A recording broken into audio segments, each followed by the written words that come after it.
with public speaking, so if I look at the roof or somewhere.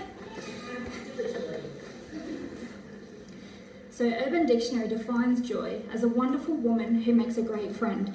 If you've ever gained her trust, which everyone does, when around her, nothing bad can happen to you. She loves her friends and family very much, and when you first meet her, you will be overwhelmed by her personality. It seems to take up the whole room. Yes, she is a little weird, but that's why she is so lovable. She loves love and life. She is helpful and resourceful and full of surprise. No words could describe her better. Joy was my nana. She welcomed our family, the Dreschers, into hers from the minute she met us, and from the minute she met Grandad, Doug. She never called us her step-family or showed any favouritism. We were her family through and through. When she married Doug, she gained a whole family. I sat down with Grandad this week and asked him the story of how he and Nana met. He said, we met years before the dances everyone talks about, but she wouldn't really remember it. I was assigned to chaperone her as a council worker when she was working at the opening of the affectionately named Taj Mahal.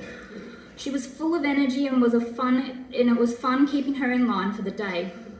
I thought she was a very energetic woman, and the day just seemed to fly by because they got along so well.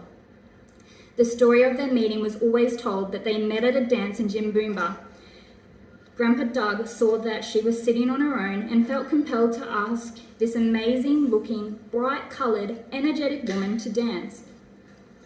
They started a relationship that saw them go to dances every week and sometimes up to 2 to 3 times a week. They loved to dance their favourite dance, the Tennessee Waltz, and it didn't matter how tired either of them were, they never sat this one out. Dancing took them all over the scenic Rimshire, from Jimboomba to Kerry to Rathdowney, Peaks Crossing, Temrucum, Wood Hill and more, but Jimboomba holds a special place in Grandad's heart. It was the place that he met the love of his life and the woman he would spend the rest of his life with. In true Nana Joy fashion, she always joked that Grandad sat on her dress and she could never get away. As young children, Nana and Grandad took Kelly, Ben and I to these dances while we were staying with them on school holidays. After having sticky shit, condensed milk on toast for breakfast, we would spend hours asking when we would be going to the park and the pool. I think we wore Nana down most days because she took us to the pool early, well and truly before the 3 o'clock deadline. It was always too hot before this. Once we returned from the pool, we would have an early dinner and head off to one of these dances. The main memory we have of these dances is dancing a dance that I'm sure looked awkward and out of place to play the Monte Carlo game. We would dance around with Nana Joy and Grandpa Doug. Once the music stopped, you picked a corner. They then rolled the dice. If your corner was rolled, you were out. In true Nana Joy fashion, she would always try to sneak to a new corner, but she was always called out.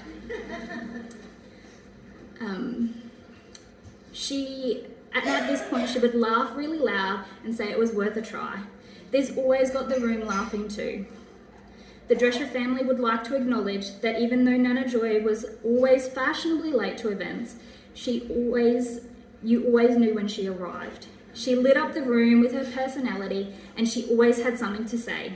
She would laugh at her own jokes and would make the room laugh with her, even if it was only at her iconic laugh.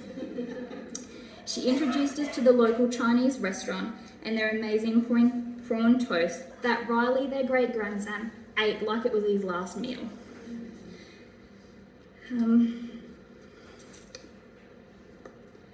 She never failed to bring the family together in this place. Nana Joy loved us all, and from the bottom of our hearts, we would like to say, Nana Joy, we will miss you every day. You and the quirky gifts you will never be forgotten. Your memory will live on, and to everyone you met, you touched their lives for the good. And from Grandpa Doug, your loving, caring husband who will never feel whole without you. You made his life complete. You were opposites, but you just worked well together. You keep me young at heart. I love you, and I will see you again. Rest in peace, cancer-free and full of joy. Look over me and keep me safe. I love you, my love. Thank you from the Drescher family.